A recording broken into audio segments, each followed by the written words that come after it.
Bonjour à tous et bienvenue sur Aquazen. Aujourd'hui on se retrouve pour une petite vidéo qui va vous parler de matériel.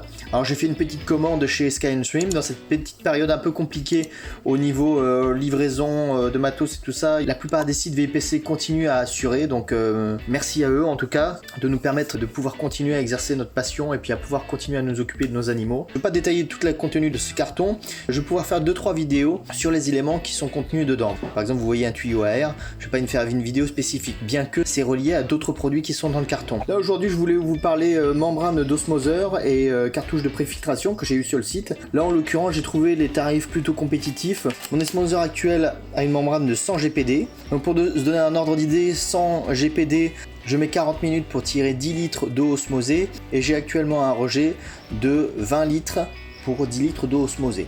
Là du coup vu les tarifs, j'ai décidé de prendre une membrane 180 GPD. L'objectif c'est de passer moins de temps à tirer de l'eau osmosée quand j'en ai besoin et j'espère aussi avoir peut-être moins d'eau de rejet. À cela on rajoute également les préfiltres qui vont avec, le filtre à sédiment, le filtre à charbon, sachant que ma membrane actuelle que j'avais eu sur Optima, elle m'a duré 3 ans. Et les préfiltres ça se change tous les 6 mois à 1 an en fonction de sa consommation d'eau. Donc voilà pour rappel mon installation, j'ai mis mon osmoseur dans une pièce d'eau. Alors rassurez-vous, c'est pas la pièce d'eau principale, il y en a beaucoup qui me disent si je mets un osmoseur dans ma douche, ma femme elle me tue. Là c'est une pièce d'eau rien que pour moi en fin de compte.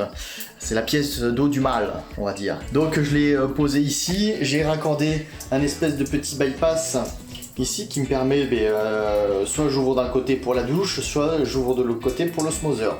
Donc petit truc bricolage maison. Il y en a des fois qui me demandent quel type de raccord tu prends. En fait j'en sais rien, je suis aussi nul que vous en bricolage, vous voyez même ça goûte un petit peu.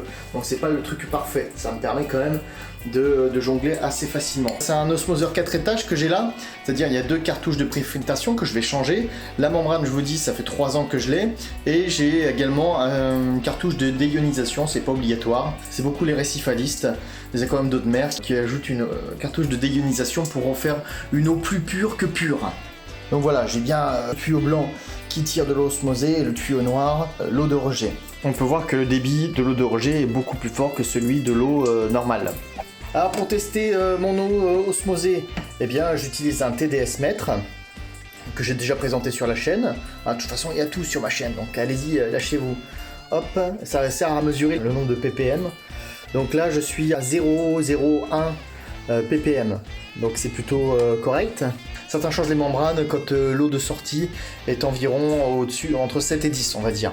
Pourquoi je vais changer? Parce que je sais que ma membrane elle est complètement foutue, ainsi que les préfiltres. Là pourquoi j'ai 0,1 ppm, c'est toute ma résine de déionisation qui compense. Là je vais tout de suite débrancher l'eau qui sort de la membrane. Parce que là en gros c'est la sortie de la membrane et puis ensuite ça passe par la cartouche de déionisation et puis après ça va dans le bidon. Donc en gros c'est la dernière étape. Donc là je vais débrancher ce tuyau, je vais faire couler un peu d'eau osmosée et puis on va regarder le résultat. Donc regardons ce que ça donne, l'eau directement en sortie de la membrane. Eh bien on est à 8, donc c'est pas catastrophique. Là ça montre que ma membrane, il faut penser à la changer.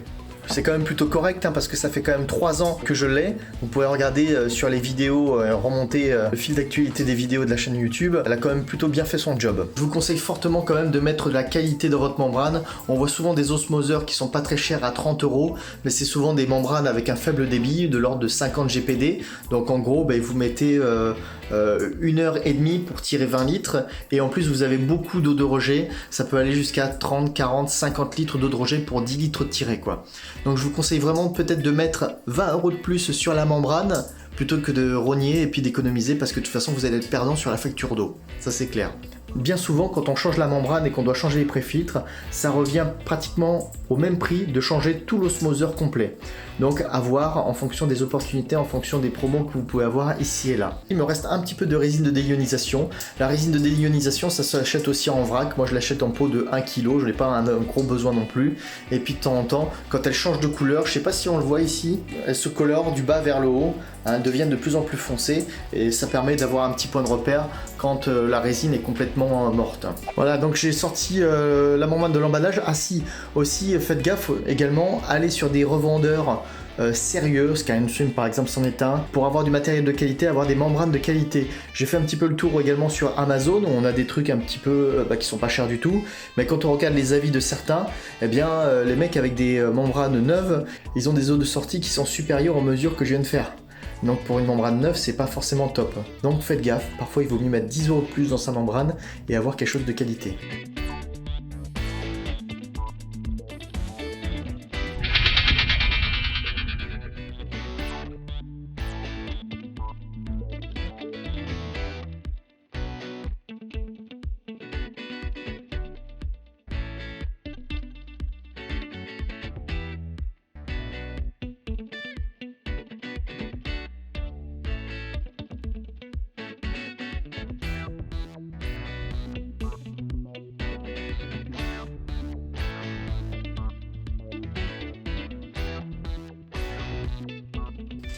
Il nous donne aussi des nouveaux raccords avec le petit truc, je sais pas comment on appelle ça, là, le petit truc en plastique là qui permet d'isoler des fuites.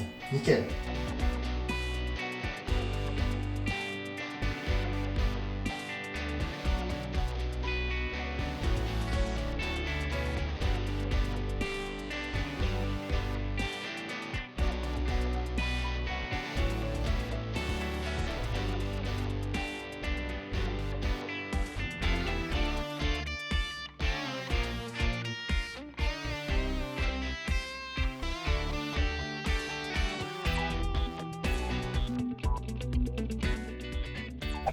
Ok, donc là on a tout rebranché. J'ai enlevé la cartouche de déionisation pour deux choses. La première, quand on met en œuvre un osmoseur pour la première fois, il faut laisser tourner au moins une demi-heure, trois quarts d'heure l'osmoseur à cause de la cartouche à charbon. C'est le même principe que quand on met des masses filtrantes à base de charbon dans un filtre externe, il faut d'abord rincer le charbon parce qu'il contient beaucoup de dépôts qu'il faut évacuer. Une fois que le cycle de rinçage sera fait, je pourrai mesurer à la sortie de la membrane la qualité de l'eau tout simplement. Donc voilà, le cycle de rinçage est en route. Déjà, ce que je peux constater visuellement, c'est que le débit est vraiment beaucoup plus fort que ce que j'avais. Donc oui, c'est presque normal, de 100 GPD à 180, il va être quasiment 2 fois supérieur, donc c'est bien. Bon, mais il y a aussi le débit de l'eau de sortie qui est également plus élevé, donc on verra ce que ça donne. Pendant que l'osmoseur se rôde, on peut regarder un échantillon d'eau de mon robinet. Là, on est à 274 ppm. Donc vous voyez la différence entre une osmosée et puis une eau du robinet. Bon voilà, ça y est, c'est terminé. Petit retour d'expérience. Quand j'ai branché la membrane, même au bout d'un temps de rinçage, j'avais quand même 30 ppm, 20 ppm. En fin de compte, le temps que tout le système se rince, au début, c'est quand même un petit peu chargé. Au fur et à mesure, mais ça descend. Donc voilà, c'est arrivé à 0 au bout d'une bonne heure de rinçage. J'ai à présent raccordé à nouveau ma cartouche de déionisation qui normalement devrait avoir un peu moins de travail que par le passé. Encore un petit test que j'ai voulu réaliser. J'ai donc tiré 10 litres d'eau osmosée. Ça m'a pris 29 minutes. En termes de quantité d'eau de rejet, là j'avais mon seau c'est un seau de 20 litres. Et là vous ne le voyez pas, il y a une graduation. En fin de compte, j'ai eu 13 litres d'eau de rejet. Donc c'est quand même plutôt pas mal. Pour un volume d'eau osmosée, je rejette 1,5 d'eau de rejet. Je vous rappelle qu'il y a certains osmoseurs pas chers qui font des eaux de rejet à des ratios de 2, 3, voire 4. Donc là c'est quand même plutôt correct, c'est mieux que ma précédente membrane. Donc pourvu que ça dure, après tout elle est toute neuve. Donc en passant d'un 100 GPD à un 180 GPD, j'ai diminué de 10 minutes le temps pour tirer 10 litres et j'ai réduit d'environ au moins 5 litres l'eau de rejet pour 10 litres d'eau osmosée. Donc c'est plutôt pas mal. Si cette vidéo vous a plu, n'hésitez pas à mettre un pouce bleu, à vous abonner à la chaîne. Je vous dis à la prochaine, ciao. Et n'oubliez pas en attendant, restez zen.